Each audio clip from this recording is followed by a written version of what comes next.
Hello everyone, welcome back to my channel. आज आपण शेवग्याच्या शेंगांची भाजी करणार आहोत। शेवग्याच्या शेंगा ह्या खूप आरोग्यदायी आणि हेल्दी असतात। या शेंगांपासून आपल्याला वेगवेगळ्या प्रकारचे विटॅमिन्स, फायबर आणि प्रोटीन मिळतात। या शेवग्याच्या शेंगा आपल्या डायबिटीज मॅनेज करायला हेल्प करतात, तसेच आर्थरायटिस आणि हार्ट डिसीजसाठी खूप फायदेशीर आहेत। Now let's go in detail recipe. मी 2 शेवग्याच्या शेंगा स्वच्छ धुवून घेतलाय आणि आता त्याला छोटे छोटे पीसेसमध्ये कट करून घेते। कट करत असतानाच त्याचे बाहेरचे साल निघते, ते तुम्ही काढून घ्या आणि नंतरही अजून जेवढे शक्य तेवढे काढून घ्या।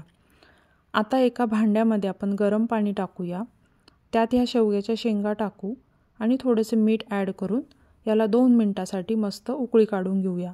2 ते 3 मिनिटंही लागू शकता। आपल्याला पूर्णपणे शेंगा शिजवायच्या नाही आहेत, हाफ कुक्डच ठेवायच्या आहेत।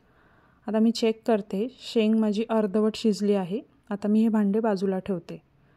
एक कढई ठेवून घेऊया पॅनवर आणि बाजूला मी ग्रेव्ही बनवण्यासाठीचे हे सगळे साहित्य काढून घेतले आहे। आता त्या कढईमध्ये एक साहित्य मस्त परतून घेऊया। आधी मी आता खोबऱ्याचा किस आणि तीळ यांना छान रोस्ट करून घेणार आहे। मंद आचेवरच हे रोस्ट करायचे आहे, नाहीतर ते लवकर बर्न होतात।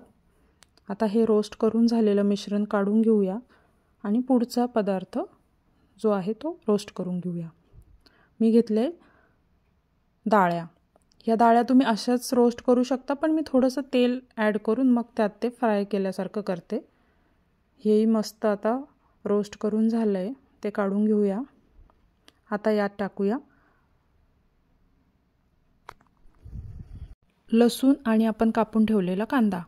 यातच मी कढीपत्ताही घालते, त्याची खूप छान चव उतरते।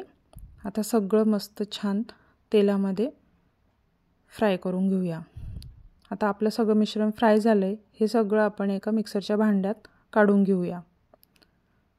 यातच आपण आधी फ्राय करून ठेवलेलं डाळ्या आणि कोकोनट पावडर तेही टाकून घेऊया। यात एक टोमॅटो टाकूया आणि आता आपले सगळे मसाले, जसं की जिरे, 1 टीस्पून जिरं घेतले मी, नंतर 1 टीस्पून धने पावडर घेतली आहे, नंतर मी गरम मसाला घेतला आहे 2 टीस्पून आणि Kashmiri red chilli powder 1 teaspoon आणि अर्धा टीस्पून हळद। आता हे सगळं मस्त एका स्मूथ पेस्टमध्ये दळून घेऊया। छान आता स्मूथ पेस्ट झाली आहे।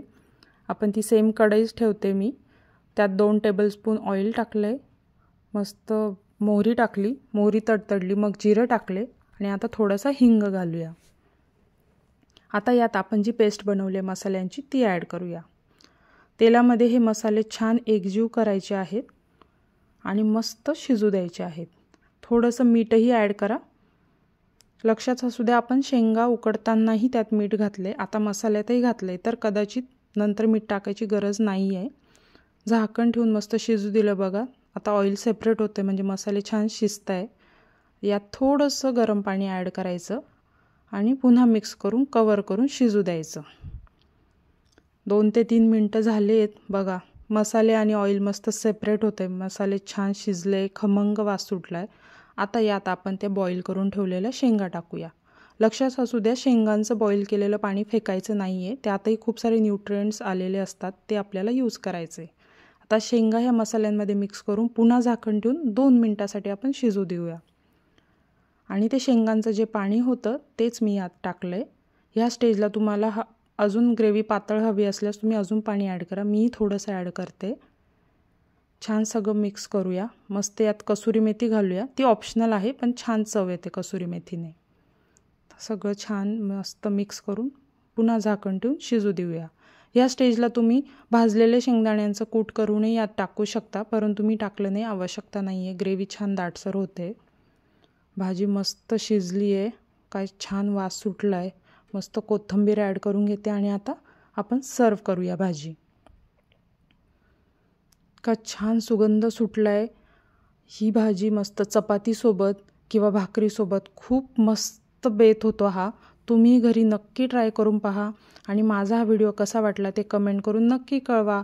तुम्ही जर माझ्या चॅनलवर नवीन असाल तर लगेच सबस्क्राईब करा। पुन्हा भेटूया नवीन व्हिडिओसोबत, तोपर्यंत बाय।